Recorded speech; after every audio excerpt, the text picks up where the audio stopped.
Good afternoon, everybody, and welcome to the Bend Chamber webinar series. Today, we're talking about Central Oregon's labor gap and where do we go from here. Before we get started, a hearty thanks to Miller Lumber and to SunWest Builders for sponsoring our webinar series. And then just a few quick announcements. Employers, make sure to register your young professional staff for the 4th Annual Young Professionals Summit taking place on July 16th, 2021.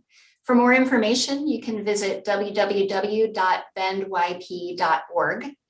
And secondarily, applications are currently open for the 29th Leadership Bend class.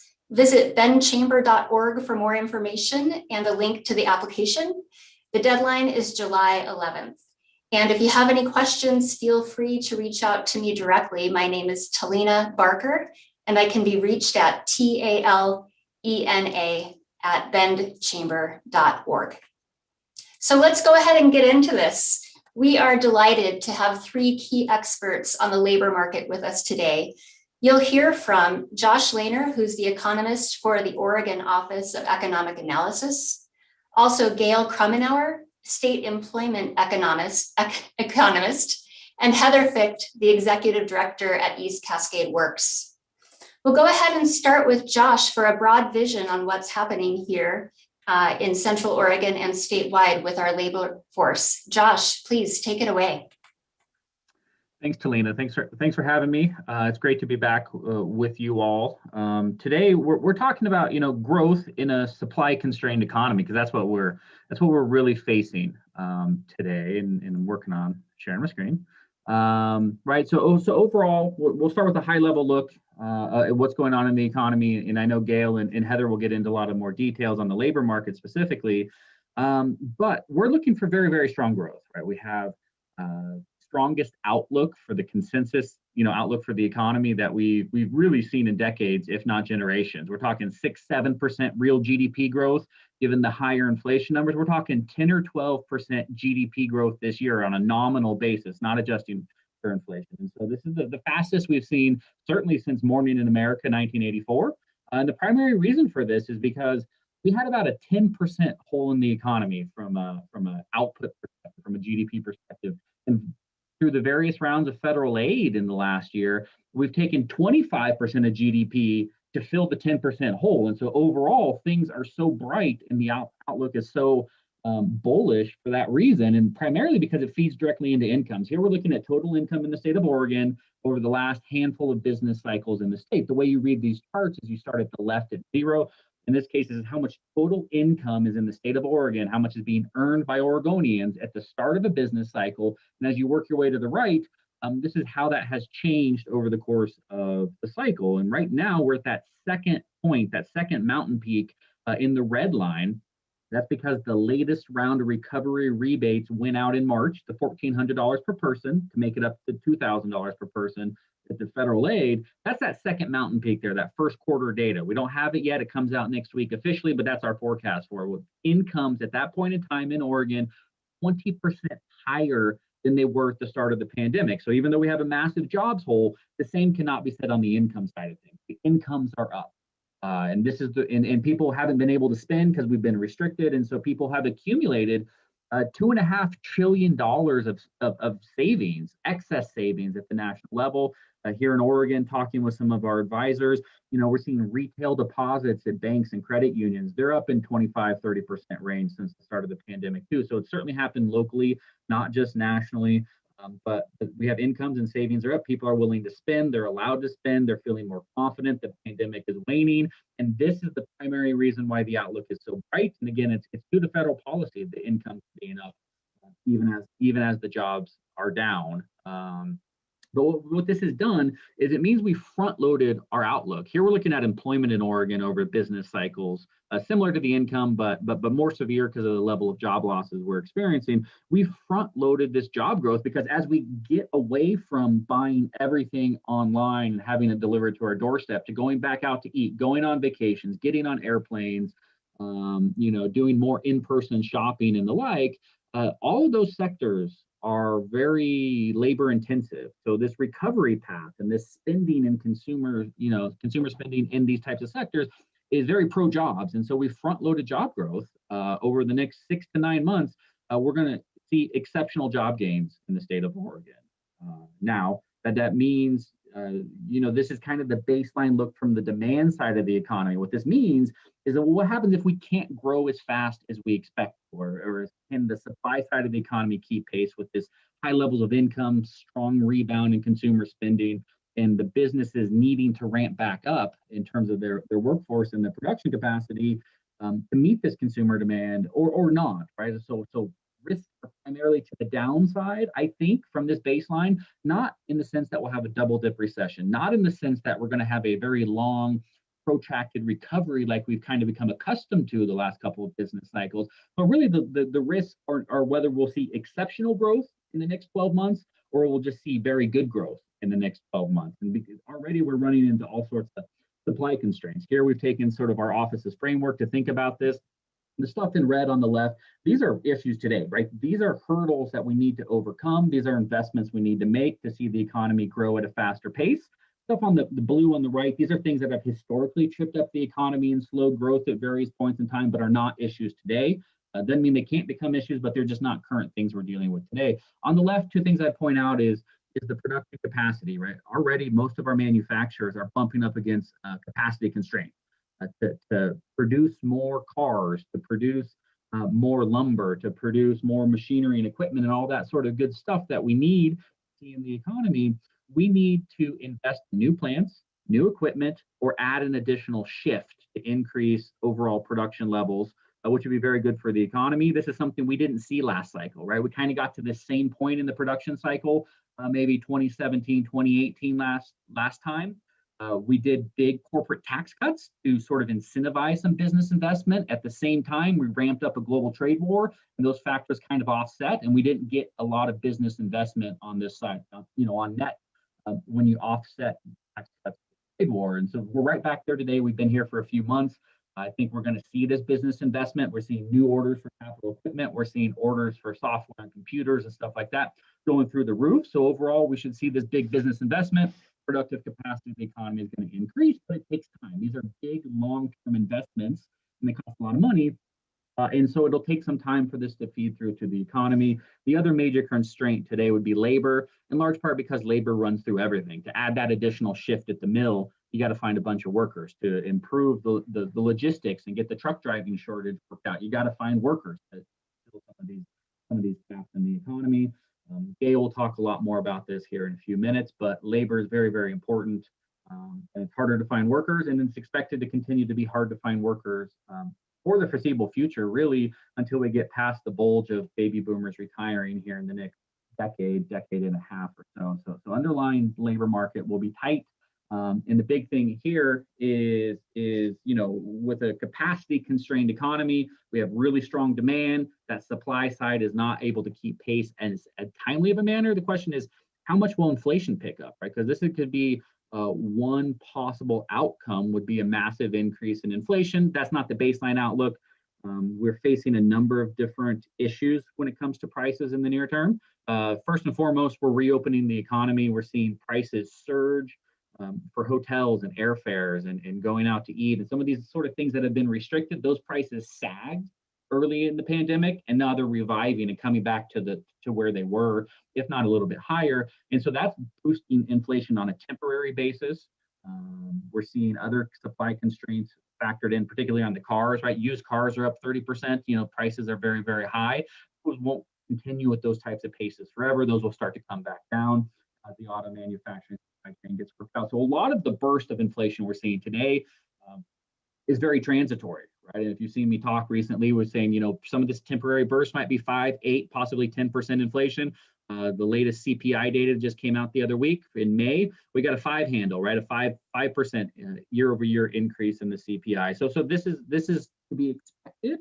It's larger than we're used to, but given all the dynamics of the pandemic, it was expected. It's also expected to be transitory and not persistent. What the Federal Reserve cares about is what's called persistent inflation, where you're seeing that high increase in prices each and every year for the foreseeable future.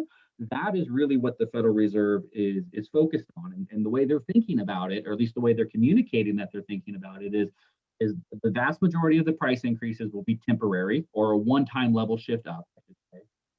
And then to get consistent inflation, you really need to have a tight labor market. You have to be really at full employment and strong wage growth for firms to be able to pass along these price increases on a consistent basis year after year.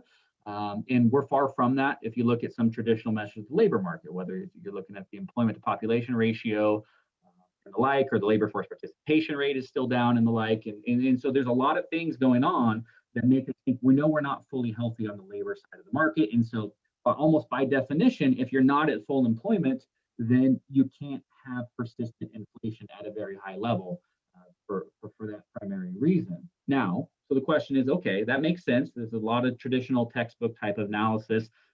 We're going to see inflation settle in, somewhere in that 2 or 3% range, most likely in the years ahead.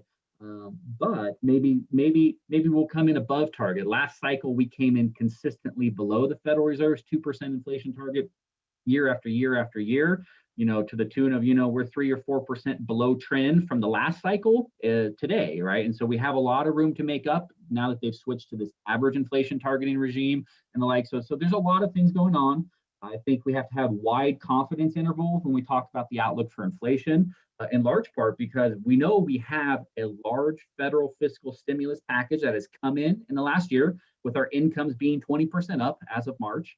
And we have a supply constrained economy. So I think we need to recognize that we could see stronger inflation than anticipated. We're not talking about hyperinflation. We're not talking about double-digit inflation on a regular basis or anything like that, right? We're talking maybe more like 3% inflation, maybe 4% inflation instead of that 1.5 or 2% inflation. So nothing drastic, but something different than what we certainly become accustomed to in recent decades. And again, the key here for that longer term outlook will be wages. And so what's going on here? Well, fundamentally from the economic perspective, good news, right? Wages have leveled up. We had an issue at the start of the pandemic where we lost a lot of low wage jobs, right? A lot of the bars and restaurants were shut down. Those workers tend to be paid at the lower rungs of the income distribution. As they dropped out of the calculation because they got laid off, we saw the average wage spike because everyone who kept their job almost by definition was of a higher wage. And so the average across the economy really increased. But since then, we've seen these wage gains continue across the board in pretty much every industry. And even as we're adding back some bar and restaurant jobs at these lower wages, we're still seeing these wages continue to increase at a fairly healthy clip. So overall, we're seeing increased competition for workers. These wages have shifted up. The question is exactly where will they land? I think overall, if you're in the bottom 40% of the wage distribution, your wages are going to be going up quite a bit due to the increased competition as firms try to staff back up. And so what does that mean? That means if you're a business owner, if you're paying less than $20 an hour, maybe less than $25 an hour, to be honest, expect some increased competition for your labor. It's not just minimum wage type jobs. It's not just bars and restaurants. We're seeing this but we're seeing this expand throughout the economy, and retail and transportation and warehousing and all sorts of other industries are seeing increased wage pressures. The good news for businesses here is with that strong consumer demand, you can better able to afford higher prices, better afford higher wages to your workers, and pass along some of those cost increases to the consumers because they have the income, the demand is there. We've been cooped up. Cabin fever is very real, and so the demand will certainly be there. And so I think we're going to see that burst of inflation be a little bit stronger, maybe last just a little bit longer than maybe some people think. But overall, it is largely expected to be transitory. The really strong number, come back down to earth, maybe in line with some of this strong wage growth in the years ahead. And so with that, I hopefully set the stage a little bit for Gail and Heather. Here's my contact information. Always happy to chat. Reach out, send me a text, follow along online if you're interested in any of the research our office does. Thank you.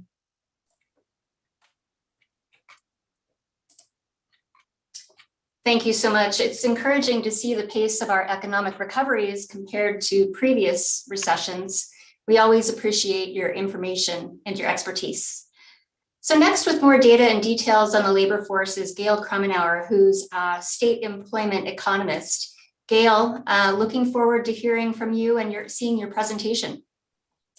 Thank you, and thanks to everybody for inviting me to join you this afternoon. I am also working on some screen sharing and hoping that you can all see my slides now.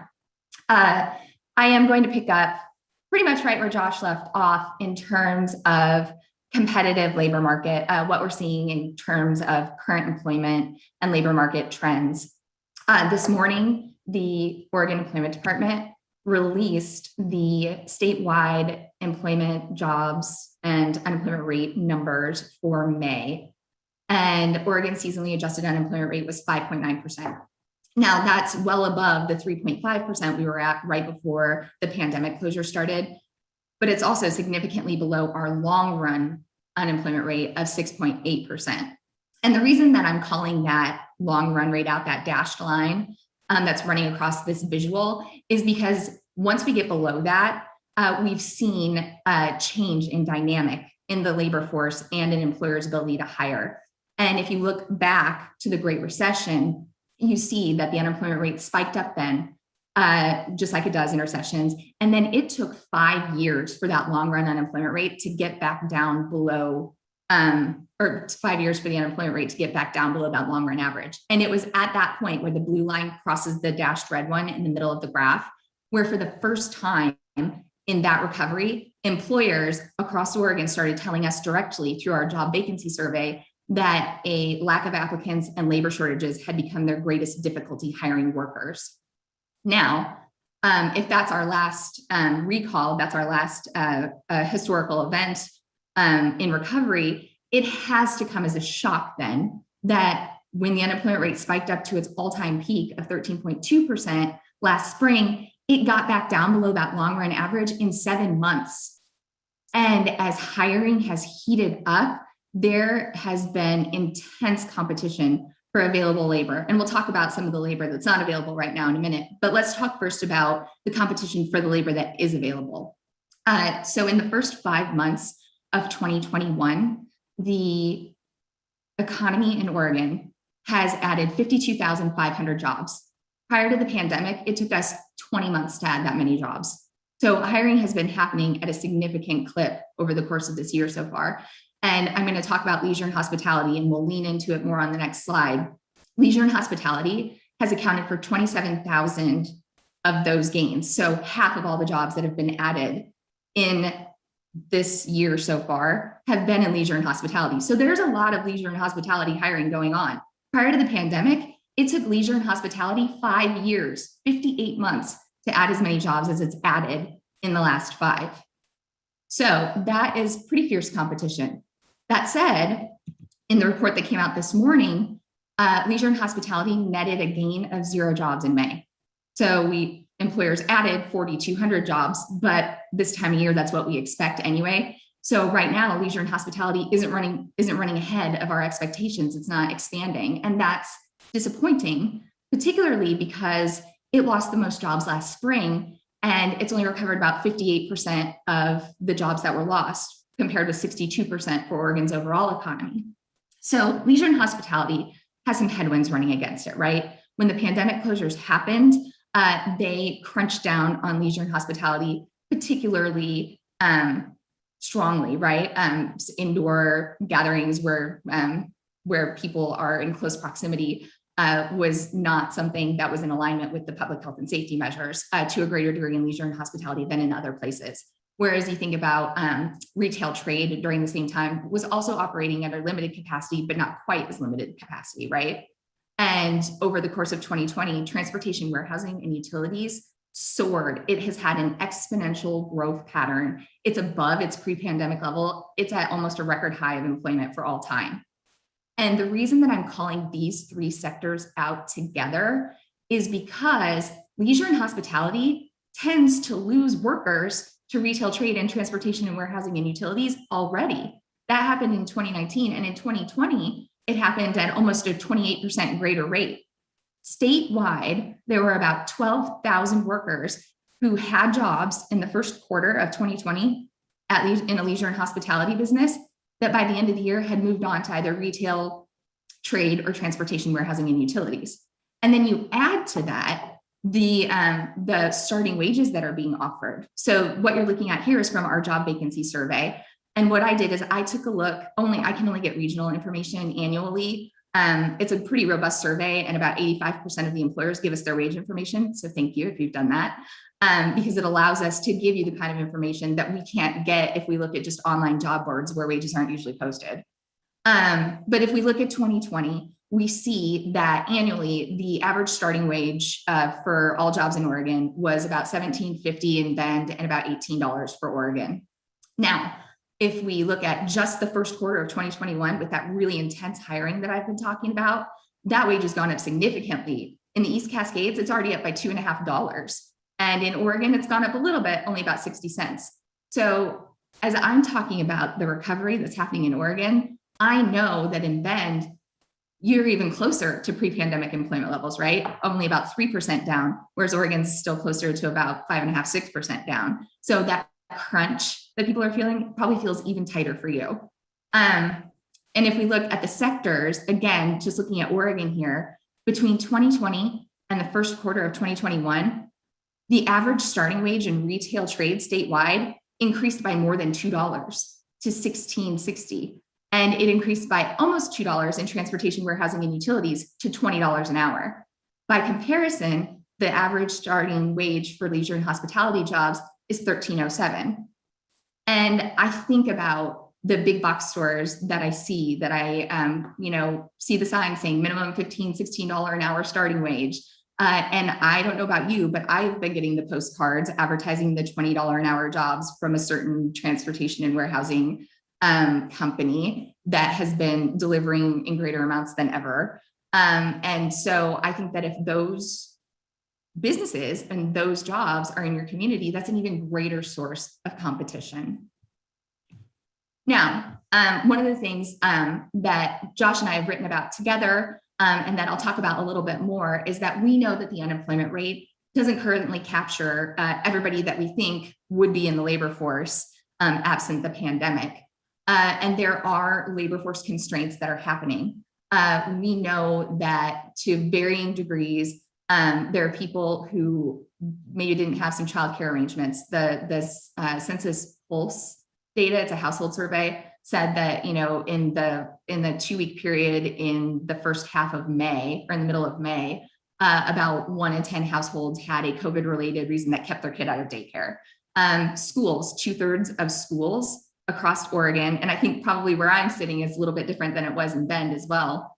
2/3 of schools were partially or fully remote all the way through what we're now in, summer break. And then there is the thing that everybody's talking about, and that's enhanced unemployment insurance benefits. So enhanced unemployment insurance benefits in the first quarter of 2021 were about $16.75 an hour. And that represented full wage replacement for the people that were receiving it. But that said, I'm looking at this graph, which is the number of Oregonians who are receiving weekly benefits from the employment department. And if that were the only story, the only thing that were happening, just enhanced UI. So if you take that average, it annualizes out to $35,000 a year, or $16.75 an hour. And if that were enough, you would expect this line to just be moving sideways. And instead, there are 80,000 fewer people receiving unemployment benefits in Oregon than there were in March. So there is movement away from that. And I went shopping on Zillow in Bend over the weekend to look for an apartment. And I found some $1,600 apartments, 1 to 2 bedrooms, 1 bath, $1,600 a month. And then I assumed that I was going to spend 40% of my gross earnings on my rent in this apartment. And I did the math. And if I worked full time, I'd need to earn $23 an hour for that to be the case. So there are other things, other factors. And I think you're seeing that in the wages that are starting to get offered and the wages that Josh talked about in terms of competitiveness and affordability. There is a role that stimulus from unemployment insurance benefits plays. That alone, though, I don't think cuts it, right? There's layered stimulus on top of that from 3 rounds of direct stimulus coming to families. And maybe putting all of that together is creating some sort of more robust safety net. But while unemployment insurance benefits and enhanced UI is a factor, I don't think it stands alone as the only thing that's playing out here. I mentioned schools and parents and some of their potential labor force constraints. Teenagers, not completely, but more broadly don't tend to have some of those constraints or limitations. And they are making big gains in this recovery. Now, this is US data because I don't get monthly data for Oregon on teen unemployment. But the unemployment rate for teenagers, it's always higher than it is for the general workforce. And that's still true. But at 9.6%, it's the lowest it's been since at least 1976. And we think about there are reasons that aren't so great that the unemployment rate can be low, like people dropping out of the labor force, people who, just stuff like that that just aren't participating. And that's not the case for teens. Relative to pre-pandemic, February 2020, there are 29,000 more teens in the labor force than there were. And they are holding 142,000 more jobs than they did before the pandemic. So they are coming in and they are getting employed. Looking longer term, and I'm glad that Josh also referenced this, I think that there's this sentiment that I've seen in some places that once we get to September, school's back in, enhanced UIs, all of our labor shortage problems are gone. And I don't think that's the case. I think that we are going to continue to see labor tightness. And the first goes back to what I was talking about with, eroding affordability over time. We're still more affordable than California or other places. But we've seen that the primary way we grow our labor force is through net in-migration from other states and other areas. And that has been on the decline. It was down by 20% alone in 2020. And it's been on the decline. And I think that some of that has to do with my Zillow experiment, right? I'm pretty sure at this point I could hand the webinar over to anybody who's in Bend to take it away from here. But I just think that there are issues that are aside from just what's happening between now and September that are giving us some economic headwinds even further into the future. And in addition, retirements. Our labor force is expected to not grow as fast as we see retirements surge again. Between 2016 and 2019, the number of people in Oregon's who identified as not being in Oregon's labor force due to retirement grew by 21%. And while that took a pause in 2020, it's expected to surge again. And again, people who are retiring are people who are not out there looking for the jobs that employers need to hire for. And with that, I will turn it over. Thank you.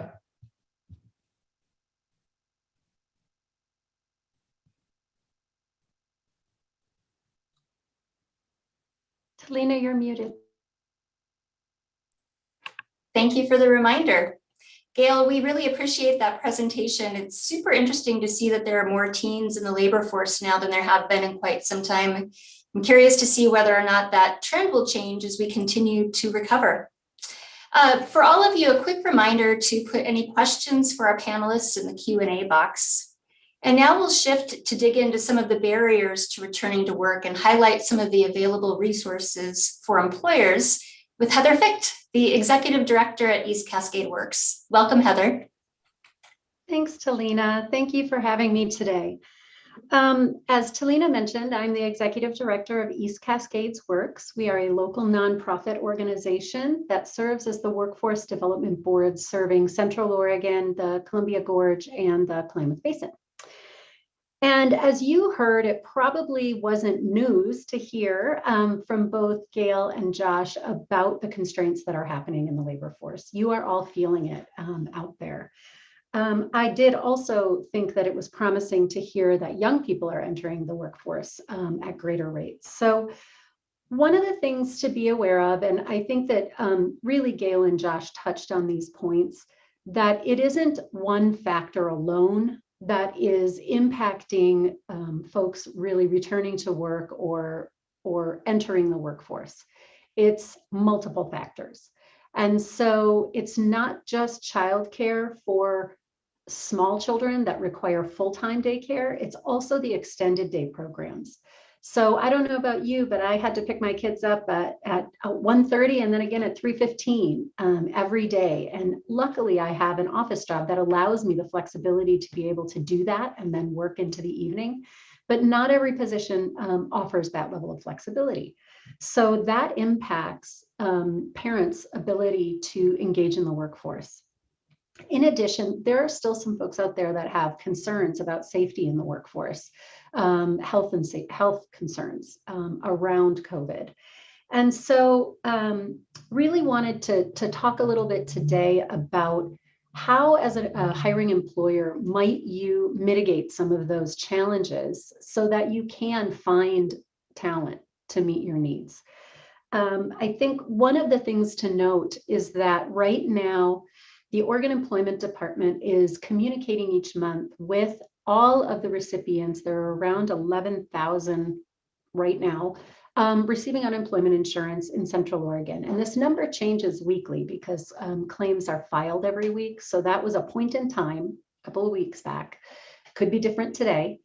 And they're communicating each month, reminding people that are receiving benefits that most folks that are receiving unemployment benefits will exhaust those benefits by September.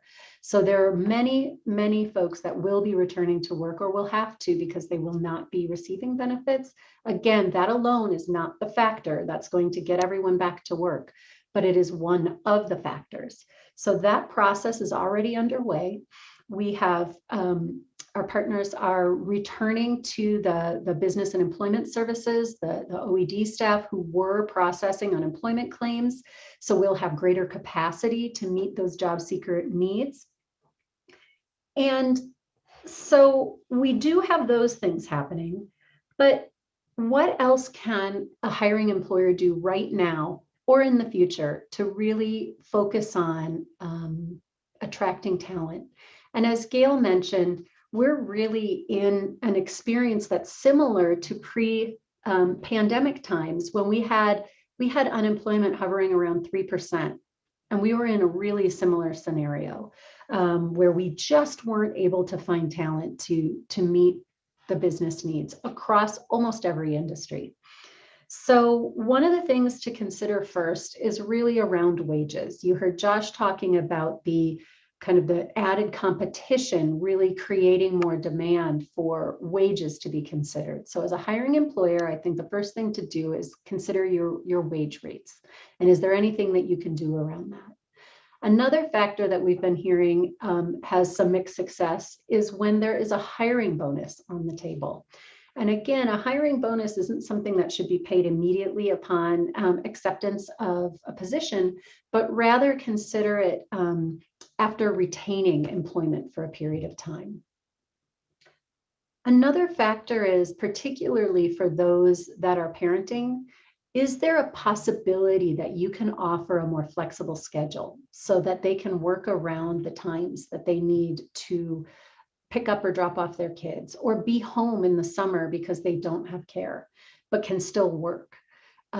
Is there a way to create remote work options that don't exist currently? Another factor to consider is thinking about candidates that you might not have considered previously. If you require a post-secondary degree, you might want to look at why. Is it that there is a credential that they need to have, or is it just you've always required a bachelor's degree for this position? So considering candidates that maybe don't have all the skills, but have many of the skills or is a good fit for your organization is another way to think about broadening the pool of candidates that might qualify. You could also consider really thinking about candidates that you might not have considered before. So someone experiencing a disability or someone that may have some criminal justice involvement in their past that has been a long time, or there's clear safety, it's not a safety issue. That also, something that I hadn't heard before is this, that Gail shared is really the 16 to 19-year-olds. So school isn't fully out for the summer, but that does seem like a pool of candidates to consider because they're not going, they're housed, potentially housed without children, and you aren't kind of competing with that in-migration and the cost of housing and the lack of affordable and lack of access to housing. Our housing market is pretty tight, as everyone on this call knows. So the one piece of good news that I heard earlier this week, and Gail may be able to speak to it, is at the State Workforce and Talent Development Board meeting, we were looking at the fact that, and both Gail and Josh talked about this, we are not reproducing at a rate that will replace the workforce. So as baby boomers are aging and leaving the workforce, we are not reproducing at a rate that will really replace the workforce. So we really rely on in-migration. And what I saw in the projections is actually that Deschutes County has the highest in-migration rate and projected in-migration rate in the state. So I think that's promising, but until we can get the housing availability under control, we're going to continue to be challenged there. In addition, our housing is expensive, so we're not going to necessarily be attracting lower wage or entry-level workers. So I did want to share with you, I only have one slide today, and that is a slide about where you can go to get help with recruiting and posting positions. WorkSource Oregon, or WorkSource East Cascades, that is how we brand it here, is a source for recruiting talent. And they have their experts in recruitment. They have access to tax credits. So if you're hiring someone who maybe has some barriers or challenges, you may qualify to get tax credits for that hire, which will help you save on your recruiting. They have resources like on-the-job training funds to support if you want to hire someone and give someone a chance because they're a really good fit culturally with your organization, but they don't have some of the hard skills that you require. We can pay some of their wages while they're in training. So half of their wages while they're in training. So I'm going to just share this. I'm going to attempt to share my screen.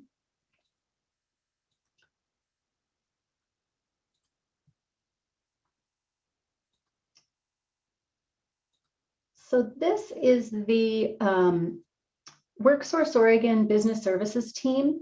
You could call the 541 hire number, or you can email at oed@hirecentralor@oregon.gov.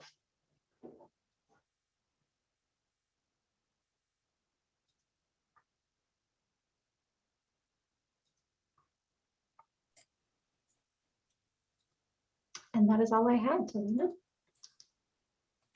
Thank you, Heather. I really appreciate that information, and thanks for going through those recruitment points. This really isn't an easy time for employers. I'll post the contact information in the chat as well.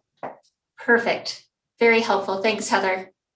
So we're going to move on to the Q&A portion of our event here. If you have any questions, don't forget to drop those into the question and answer box. I see we have quite a stream so far, but glad to take more questions if we can. This first question I think is going to be for you, Josh, and maybe Josh, Heather, and Gail, if you can all come back on the screen with me here. So the question is, once the rental and mortgage moratoriums end, how is that going to affect our economy in that we may have a host of bankruptcies and potentially an increase in homelessness? Is that a question maybe for you, Josh? Yeah, so this is a really hard thing to parse out because we don't have good data. Now, that said, the data we do have don't really support some of these dire catastrophic scenarios. We know some people falling behind. If we look at, we talk with some of our advisors, utility data. There's a cohort of people who fell behind on their utility bills immediately and then have only accumulated larger balances since. Right, there's a small cohort of that would be the people that we're most worried about, that when the eviction moratorium ends, that they will be unable to pay their bills, even with the rental assistance that's out there, and then we might have an increase in houselessness related to that. There is a component there, no doubt. But by and large, if we look at our income data, if we look at our surveys of landlords, both locally and nationally, behind on rent, and then there's also a new census survey that's been put in place since the pandemic. All of those show that there's not a big increase in tenant delinquencies at all, right? And at the top line level, not a big increase. So overall, not as big of a macro problem, but we know there's going to be some concentrated pain. That's on the rental side. On the eviction side, or on the foreclosures. Not to be flip about it, but there should be zero foreclosures this year. Not that people won't struggle and lose their homes, but given the strong housing market, sell it on the private market at a profit, and then of course, struggle to find housing after that. But the evict, you know, the foreclosures themselves should not be a problem like they were a decade ago. Fantastic. Thank you. I have a question here that I think might be for you, Heather. It's related to in-migration. Are those that are moving to Deschutes County, are they really actively looking for work here or locally, or are they telecommuting and keeping their SoCal paycheck? That's a really great question, and I don't have details on that. I'm wondering, Gail, if you might. It was Christian Kaler that had shared the presentation at the state board meeting, and I don't know if there are actual details on the demographics of the folks coming in. I would think not, but. Yeah, I don't know of any specific parsing out of the reason. We know net in migration numbers, we get that, but we don't get the reason attached to it for each of them to be able to parse that out and aggregate it. I will say I know a couple people that have moved to Bend in just as many months, and they've all gone and taken jobs there. So, but that's anecdotally, and they're not all. They could be moving from somewhere else in Oregon too. So it's not just a California migration; it's anywhere outside of Central Oregon moving here. So. That's right. And I will say, we don't have good real-time data, of course, on the migration. We got to wait for the lag census data. But say in the last 3, 4, 5 years, the share of working from home in Deschutes County has been dropping, right? Went from like number 1 to number 3 in the country down to like number 12. So it's still very high, one of the highest work from home places in the country, but it's because of that local workforce, those local jobs. It's not that people stopped moving here to work from home. It's that the local jobs were increasing at such a rate that the percentage working from home has been declining for that reason. So that's what's been going on in recent years. Great, that makes sense. Thank you. I have a question, just to follow up around now that the employment department is being more assertive with, implementing waves of notification to claimants that it's time to return to work and get registered in iMatch. Can we talk a little bit about the timing for what would happen with suspension of benefits if that's not happening? I don't know all of the details with the suspension of benefits, but because you have to apply weekly, I would imagine that it would be a pretty quick turnaround on being able to halt benefits. Gail, did you want to say more about that? Yes, just briefly. The employment department started sending out waves of letters to people who are receiving unemployment insurance benefits to tell them, first, you need to get registered in our iMatch skills system. And those waves are, I think, somewhere around 30 to 45,000 letters a week. And you get a couple of weeks period to be able to do that registration. And if the individuals don't do that, then their benefits will be put in suspense, meaning they won't get them until they do the requirements. So the first is to get into the iMatch skills system, which is happening in waves. And the first suspenses for that first wave of people would start next week if they're not registered by this Saturday. So there is movement in terms of first getting people registered in that job matching system so that we can pair them up to the jobs that employers are listing. And then in weeks in the future, and I don't have all of the finer details either, because that's an unemployment insurance thing rather than a labor market data. But as we move on down the weeks, then the next after that registration happens is active work search, or else your benefits will be put into suspense. So that progression has already started, and we'll see the first effects of that happening as soon as early next week.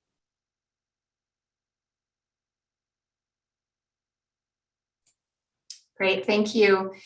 Here's a question about, is there any correlation, do you know, and I think this might be for you, Heather, between the increase in the employed 16 to 19-year-olds and any change in high school dropout rates? It's a really great question. I would have to say we don't know, because right now we don't have high school dropout rates until after the school year is complete. So we don't have that active information right now. I am predicting that we are going to see, I don't know this, I'm predicting that we are going to see a lot of super seniors next year, so 5-year seniors, or dropouts as a result of the remote learning. But we won't know yet. We probably won't know until into the summer, if not fall. Thank you, Heather.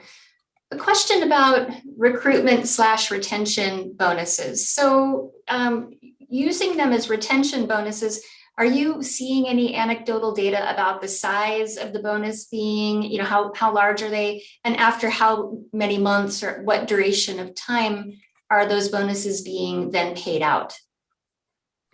I've seen a really wide range. So I've seen between a couple $100 and a couple $1,000.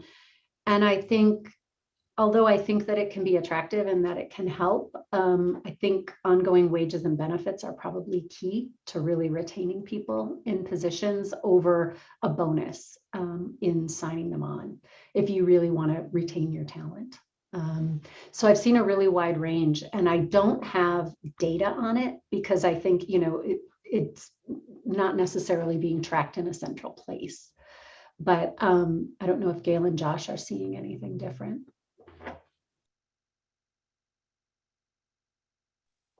No, at least the ones advertised publicly, a lot of $1,000 ones, right? That seems to be a price point, and the way they advertise it publicly is $250 for each of your first 4 paychecks. So it's paid out over 4 pay periods, whether that's biweekly or whatnot. That's at least what I'm gathering anecdotally and publicly available information.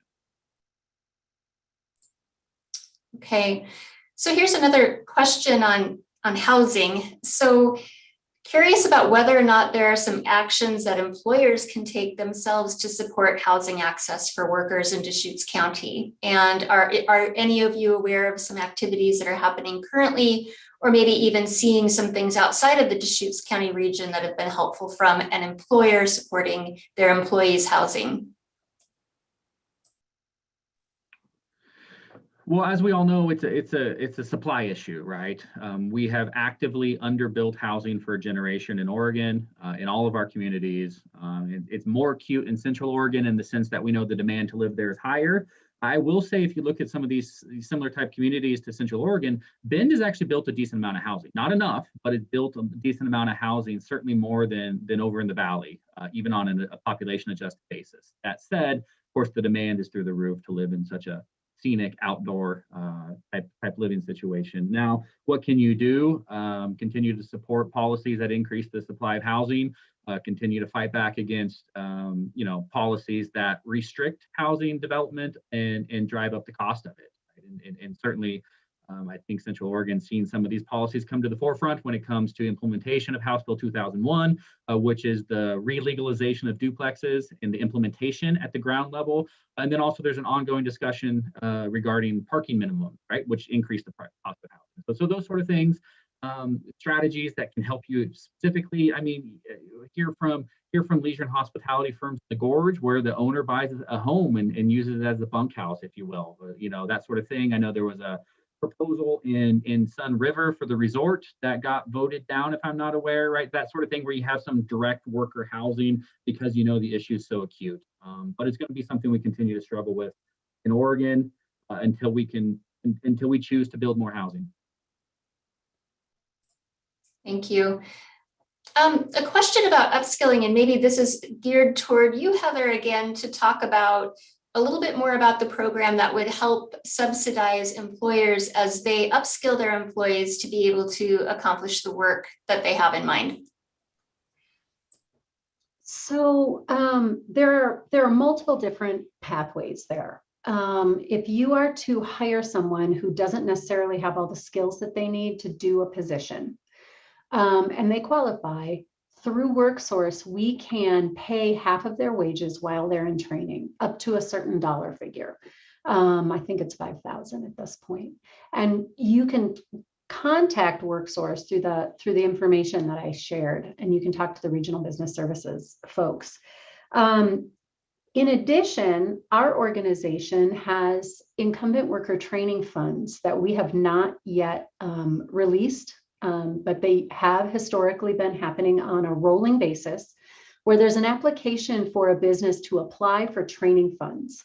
And we can pay for half of the training while your employees are being paid and being skilled up. And then you can backfill in those positions. And we have several businesses in Central Oregon that we've worked with, but we've put a pause on that program for right now and are focused mainly on recruiting new talent. But we do intend to restart that by late summer, fall. Thanks, Heather. Here's a question that just came in to me via email. It says we have a business with 4 employees. We pay well, we offer benefits, and we appreciate them. And we're in the process of evaluating wages and raises. They are worth what we're paying, but we feel pressure to pay more because of the employment market. How can we put a cap on raises if we can't afford them? We are super flexible with vacation, days off. We just can't afford to keep paying more and more. Do you have any suggestions about what one can do?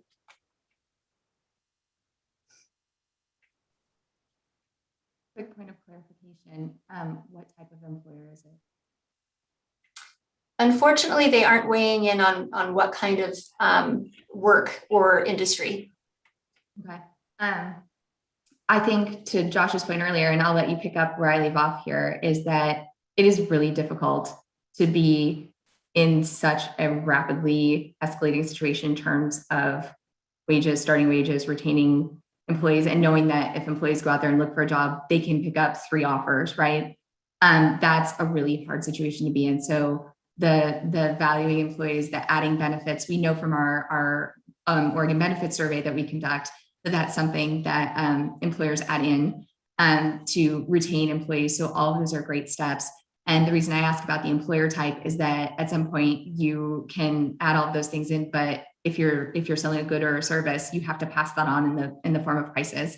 And like Josh said, our collective income is up 20% prior to pandemic. And so if there's a time when consumers can bear it, this is more likely that time than other times. And the other thing that I've found from the Oregon Benefit Survey too is that depending upon the type of business, raising prices really does seem like the kind of the last resort for a lot of those businesses. And I think some of that is really built on that community and that relationship and being like, I don't want to do that to my neighbors and people in my community. The only other thing I would add is the difference between the micro and the macro view here. At a micro level, this is really painful. I can only imagine trying to keep your 4 employees happy and not have them lose, because then you have all the retraining costs and the traction and all the issues and headaches that go along with that. From a macro perspective, increased competition for workers, rising wages, and the like is all good news. And to the extent that we're seeing some shifts out of lower wage jobs into higher wage jobs, and whether those come with more stable scheduling and higher benefits and all that sort of stuff, from a macro perspective, it's really good news for the economy. Despite the migraines, it'll give you at the individual level. Thank you. I see a same question here. I actually think it's a little bit more of a comment than a question, but sort of a reflection on the fact that we do have some numbers on students that went from in-person classes and then chose to go online.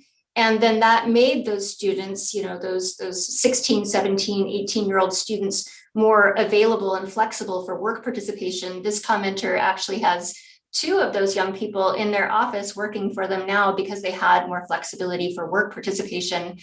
Do any of you have any comments on that, or anything that you might see about the future of youth engagement in the workforce?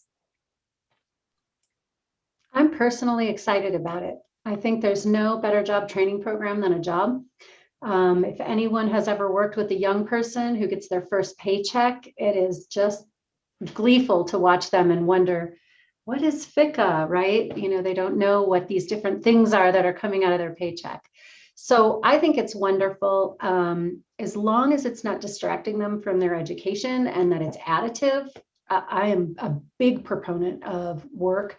Young people who work before they graduate from high school have higher completion rates. They have higher rates of moving on to post-secondary education, and they have higher lifelong earnings, according to many researchers, including Andy Sum et al. So I'm a big supporter of young people working.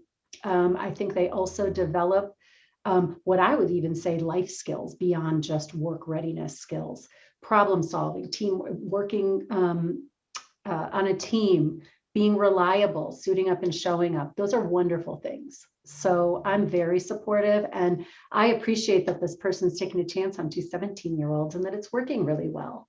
And I think this is a great opportunity with, Ben Lapine's out this week. Redmond was out last week. Let's get those young people. Great. So I see we're running here to the end of our time, and I just wanted to make sure that there wasn't anything that we've missed either through questions or any final comments that any of you would like to share with this group before we close. Just the one thing, I noticed someone that was asking, is iMatch Skills all that we're really offering through the WorkSource referral? And the answer is no. Yes, that is the exchange. That is the tool that's used to do the matching. But in addition, we can do screening and recruitment and other services. You could be educated around tax credits and other benefits.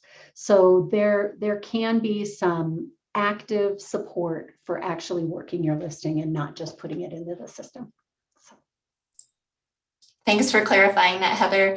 There is one question that snuck in here, and I'm not sure you're going to be able to really answer this, but essentially it's about nonprofit industry. You know, they aren't in a place where they can pass costs of rising wages on to, quote, customers. So any suggestions about how to keep up with demand for all of the needs for essential services and at the same time be able to attract and retain employees?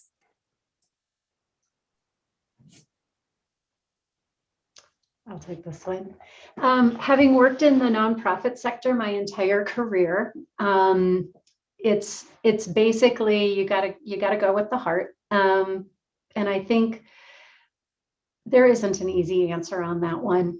Our society doesn't necessarily value those things, and when you go for a grant, there's only so much money, and it can only go so far. So I think really to Gail's earlier point was appropriate for this as well, which is if you can offer health benefits, if you can offer additional time off, so things that maybe don't cost you additional things. Well, healthcare is going to cost you something more,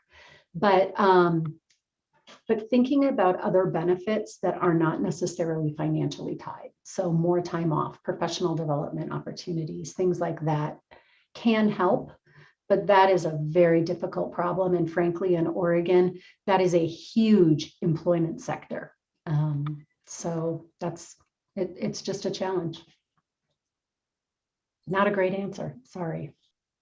Not a lot of great answers to be had currently. Really appreciate that. Was anybody else going to weigh in on that, or are we? Okay, great.